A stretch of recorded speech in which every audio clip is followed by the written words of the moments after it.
உதாரணத்துக்கு இன்னைக்கு ஒருத்தவங்க எனக்கு மெசேஜ் போட்டாங்க. மேட்டுப்பாளையத்துல இருக்குங்க.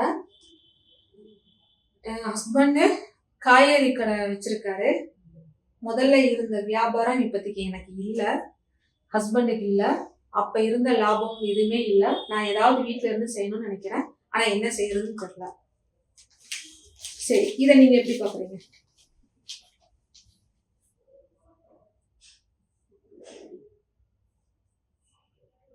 முதல்ல வந்து வியாபாரம் பேஜ் ஃபர்ஸ்ட் அவங்க சம்பாதிச்ச அளவுக்கு இப்ப சம்பாதிக்கலைங்கிறாங்க. சரி, ஓகே. நீங்க நான் சொல்றது இதை எப்படி அடுத்த வாய்ப்பை நீங்க பயன்படுத்தலாம் நான் கேட்கிறேன். இதே அப்படியே பண்ணி நம்ம சேல்ஸ் பண்ணலாம். அதான் சேல்ஸ் ஆகலைன்னு அவங்களே திருப்பி கேள்வி கேட்கறாங்க என்கிட்ட. நீங்க சொன்ன மாதிரி இந்த இது தூபத்துக்கு யூஸ் பண்ணலாம். தூபம் பரிகாரம் செஞ்சா உங்களுக்கு நல்லா இருக்குங்கிறீங்க. ஓகே, சரி, அதுவும் ஓகே. ஆனா நான் அவங்களுக்கு எந்த விதத்துல பதில் சொல்லலாம்னு பாத்தீங்கன்னா, இதே வீடியோ மூலமா இந்த வகுப்பு மூலமா அவங்களுக்கு நான் பதில் கொடுத்துறேன். நாளைக்கோ இல்ல 2 நாளுக்கு அப்புறமா அழுகி போற மாதிரி இருக்கிற காய்கறிகளை அவங்க என்ன பண்ணலாம்? என்சைமா பயன்படுத்தலாம், செய்யலாம். ஒரு 90 நாள் காத்திருக்கணும் காய்கறிகள்ல இருந்து. அவங்க ஏன்னா அவங்க காய்கறி மார்க்கெட்ல உங்களுக்கு பழக்கம்னா கொஞ்சம் எது விலை குறைவு, எது அந்தந்த சீசன்ல அதிகமா கிடைக்கும் அப்படிங்கிறது ஒண்ணு தெரியும். மற்ற காய்கறி கடைக்காரங்களே நல்ல பழக்கம் வச்சிருப்பாங்க. அப்ப மலிவான விலையில இதை வாங்கி அவங்க செய்யலாம். இல்லைன்னா ஃப்ரீயாவே வாங்குற மாதிரியே இருக்கும். ஒரு சில நேரங்கள் என்னன்னு கேட்டீங்கன்னா, பையில இருந்து இறக்கல, லாரியில இருந்து கீழே இறக்கல, கீழே எல்லாம் விழுகும். அதெல்லாம் யூஸ் பண்ண மாட்டாங்க. அடிபட்ட மாதிரி ஒரு சில பொருள் அதை எடுத்து கழுவிட்டு என்சைம் போடலாம். இது ஒரு வியாபார அமைப்பு.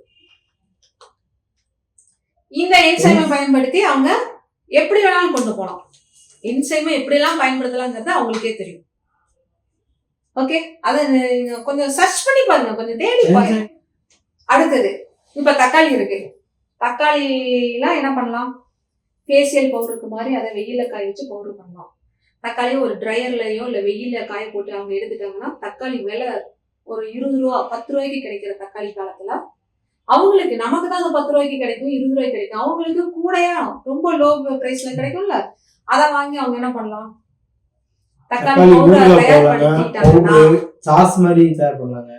அவங்க தக்காளி பவுடராகவே பயன்படுத்தினாலும் செஞ்சுட்டாலும் தக்காளி விலை அதிகமா வைக்கலாம். அவங்க கடையில வச்சாலே வரும். இவரு சொன்ன மாதிரி ஊறுகாய், தொக்கு எப்படி வேணாலும் கொண்டு போகலாம். இப்ப மீதி காய்கறி, இப்ப வெண்டைக்காய் இருக்கா, வெண்டைக்காய் வச்சு அவங்க ஊறுகாய் போடலாம், வத்தல் போடலாம். இந்த மாதிரி நம்மகிட்ட இருக்கிற ஒரு இதை வச்சு புது விதமான ஒரு வியாபாரத்தை, ஒரு வழிய நீங்க தான் உருவாக்கணும். கொஞ்சம் யோசிச்சு பார்த்தா உங்ககிட்டயே உங்களுக்கான வழிகள் இருக்கு. இதுக்கு பெரிய செலவு முதலீடு எதுவுமே இல்லை. அவங்களே இலவசமாவே கிடைக்கக்கூடிய பொருட்களையே எடுத்து அவங்க பயன்படுத்தலாம். இன்னும் வேற எது, லெமன்லாம் உங்களுக்கு வேஸ்டா கிடைக்கலாம், சீப்பா கிடைக்கலாம். அதை வச்சு அவங்க என்சைம் பண்ணலாம். தக்காளி வச்சு நம்ம சொன்ன மாதிரி இந்த மாதிரி பண்ணலாம். வேற கேரட் ட்ரையர் மூலமா பவுடர் பண்ணலாம். பீட்ரூட், இன்னும் ஒவ்வொரு காய்கறிலையும் எப்படியெல்லாம் அதை மதிப்பு கூட்டலாம்னு அவங்க கொஞ்சம் யோசிச்சு பார்த்தா, ஒன்னும் இல்ல, ஒவ்வொரு விதத்திலையும். இந்த விதத்துலதான் இப்ப திருப்பூர்ல ஒரு சகோதரர் என்ன பண்ணிருக்காருன்னா, காய்கறி கடை மட்டும்தான் வச்சிருந்தாரு.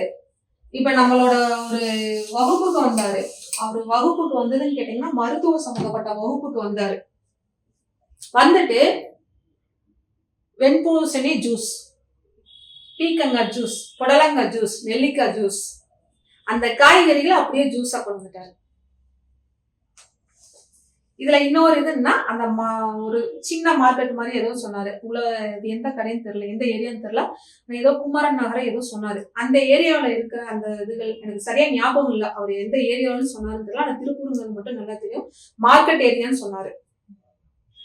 அந்த மார்க்கெட் ஏரியாவில இருக்கிற ஒரு 10-15 கடைக்காரங்க ரெகுலராகவே அவர்கிட்ட ஜூஸ் வாங்க ஆரம்பிச்சாங்க.